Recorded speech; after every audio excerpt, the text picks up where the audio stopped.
శ్రీ గురుభ్యో నమః. శ్రీమన్మహాగణాధిపతయే నమః. తెలుగు ఋషి టీవీ ప్రేక్షకులందరూ కూడా నమస్కారం. వారఫలాల్లో ఇప్పుడు కర్కాటక రాశి వారి యొక్క వారఫలాలు ఏ విధంగా ఉన్నాయి తెలుసుకుందాము. 21/6/2026 నుండి 27/6/2026 వరకు కర్కాటక రాశి వారి యొక్క ఫలితాలు ఏ విధంగా ఉన్నాయో తెలుసుకుందాము. ఈ వారం కర్కాటక రాశి వారికి అనుకూలమైనటువంటి ఫలితాలు కనిపిస్తూ ఉన్నాయి. కుటుంబం, ఆర్థిక వ్యవహారాలు మరియు వ్యక్తిగత విషయాల్లో శుభ పరిణామాలు చోటు చేసుకునే అవకాశం ఉన్నది. భావోద్వేగాలకు లోను కాకుండా ఆచితూచి నిర్ణయాలు తీసుకోవడం చాలా మంచిది. ఉద్యోగస్తులకు కార్యాలయంలో కొత్త బాధ్యతలు పెరగవచ్చు. ఉన్నతాధికారుల నుంచి ప్రశంసలు పొందే అవకాశం కూడా కనిపిస్తూ ఉన్నది. పెండింగ్లో ఉన్నటువంటి పనులను పూర్తి చేయగలుగుతారు.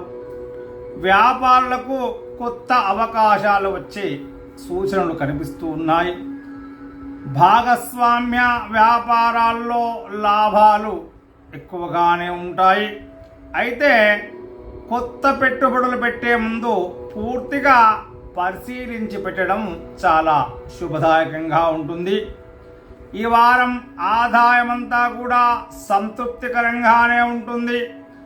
గతంలో నిలిచిపోయిన డబ్బు తిరిగి వచ్చే అవకాశాలు ఉన్నాయి. కుటుంబ అవసరాల కోసం ఖర్చులు పెరిగిన ఆర్థికంగా ఇబ్బందులు మాత్రం ఉండవు. అనవసరమైనటువంటి ఖర్చులను తగ్గించి పొదుపై దృష్టి సారించడం మంచిది. కుటుంబ సభ్యులతో ఆనందంగా గడపగలుగుతారు. ఇంట్లో శుభకార్యాల గురించి చర్చలు జరగవచ్చు. బంధుమిత్రుల సహాయ సహకారాలు లభిస్తాయి. అయితే చిన్న చిన్న విషయాల్లో భావోద్వేగంగా స్పందించకుండా సహనంతో వ్యవహరించండి. ఇక ప్రేమలో ఉన్న వారికి వారం అనుకూలంగానే ఉన్నది. అపార్థాలు తొలగి సంబంధం మరింత బలపడే అవకాశాలు ఉన్నాయి. వివాహం అయినటువంటి వారికి జీవిత భాగస్వామితో సంతోషంగా గడపగలుగుతారు. వివాహ ప్రయత్నాలు చేస్తున్న వారికి శుభవార్తలు కూడా వచ్చే అవకాశాలు ఉన్నాయి. ఆరోగ్యం సాధారణంగా బాగానే ఉంటుంది. అయితే జీర్ణకోశ సమస్యలు, ఒత్తిడి, నిద్రలేమి వంటి సమస్యలు ఇబ్బంది పెట్టవచ్చు. జాగ్రత్తగా ఉండడం మంచిది. సమయానికి ఆహారం తీసుకోవడం, తగినంత విశ్రాంతి తీసుకోవడం చాలా మంచిది. యోగా, ధ్యానం వల్ల మానసిక ప్రశాంతత లభిస్తుంది. ప్రతి సోమవారము ఆ పరమశివుణ్ణి దర్శించండి. ఓం సోమాయ నమః అనే మంత్రాన్ని రోజు 108 సార్లు జపించండి. శివాలయాల్లో పాలు, నీటితో, పంచామృతాలతో అభిషేకం చేసుకోవడం శుభదాయకం.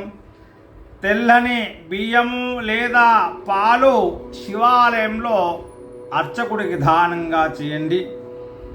చంద్రునికి రాత్రి సమయంలో నీరు సమర్పించి ప్రార్థన చేయడం చాలా మంచిది.